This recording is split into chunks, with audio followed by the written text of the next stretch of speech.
दो दोस्त थे। एक दोस्त गणिका से मिलने जाता और एक दोस्त हरि कथा सुनने जाता। आप कहोगे इन दोनों की फिर दोस्ती कैसे?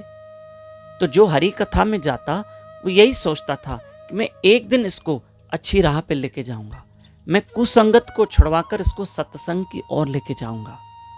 ठीक है, अब रोज वो गणिका के पास जाता और वो रोज हरि कथा में जाता। एक दिन क्या हुआ कि जो मित्र हरि कथा सुनने गया था, उसको जब वो वापस हो रहा था तो उसके पैर में एक कांटा चुभा और बड़ा वाला कांटा था और बहुत खून निकलने लगा, बहुत ब्लड निकलने लगा। तो उस मित्र ने कहा, देखो भाई, मैं गणिका से मिलने जाता हूँ, मुझे तो कुछ नहीं होता है, और देखो तुम हरि कथा सुनने गए हो, सत्संग सुनने गए हो और तुम्हारे पैर में इतना बुरा कांटा चुभा, इतना बड़ा वाला। अब तकलीफ तो तुम्हें है, हमें तो है ही नहीं, और जाओ हरि कथा में।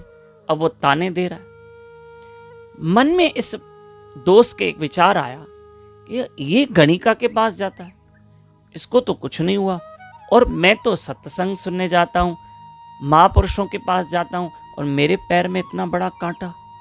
अब तो मेरा इलाज होना यानी 10-15 दिन तो मैं बिस्तर में, कि इतना बुरी तरह से मुझे कांटा चुभा है, मैं क्या करूं? अब इसको थोड़ी सी एक शंका आ गई।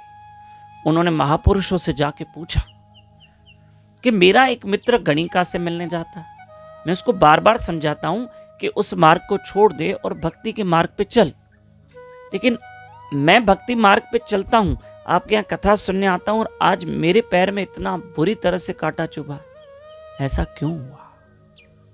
और उससे तो कुछ नहीं हुआ, पर मुझे तकलीफ क्यों आई? और आज वही मित्र मुझे ताने दे रहा है, कह रहा है और भक्ति करो, और भक्ति करो।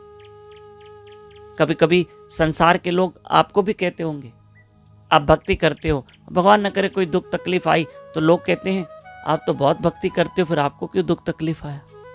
तो अब सुनना कि हमें क्या जवाब देना है। उस महात्मा ने कहा, चलो जहां तुम्हें कांटा लगा मुझे लेके चलो, मैं तुम्हें बताता हूं कि तुम्हें कांटा क्यों लगा। लेकर आए, महात्मा स्वयं आए, जिस जगह पे उस व्यक्ति को कांटा लगा महात्मा उसको लेकर आए। अब महात्मा दाएं देखे बाएं देखे, यहां कुछ तो होगा। क्या देखा? वहीं पर एक बड़ा वृक्ष था, उस वृक्ष में एक फांसी का फंदा लटक रहा था। फांसी का फंदा, बोलो वो देखो।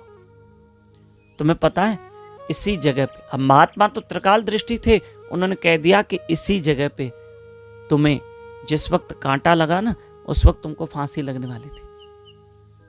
हाँ, तुम्हारे किसी कर्म के कारण, तुम्हारे किसी दोष के कारण, क्योंकि ये मेरी दृष्टि देख पा रही है, तुम तो अपने पूर्व जन्म के विषय नहीं जान सकते हो, लेकिन मैं जानता हूं कि तुम्हें फांसी लगने वाली है। इसी टाइम पे फांसी लगने वाली थी, लेकिन तुम हरि कथा में आते हो, सत्संग में आते हो, तो भगवान ने तुम्हारी फांसी की सजा, उस सूली की सजा को काट दिया और कांटे में बदल दिया, और सूली की सजा कांटे में बदल गई, इसलिए तुमको कांटा लगा। अब तुम शिकायत मत करना कि मुझे कांटा क्यों लगा, सोचो ये होने वाला था, पर क्या हुआ? तुम बच गए और तुम्हारे पैर में कांटा लगा। जाओ अपने दोस्त को जवाब दो। तो प्रिय बंधुओं, जो हरि कथा हरि भजन करते हैं, अवश्य भगवान उस पर अपनी कृपा करते हैं, और जो हमारे पूर्व के कर्म है जिसके कारण सूली की सजा है, वो कांटे में भी टल सकती है, सिर्फ भगवान नाम भगवान कथा से। हरे कृष्ण।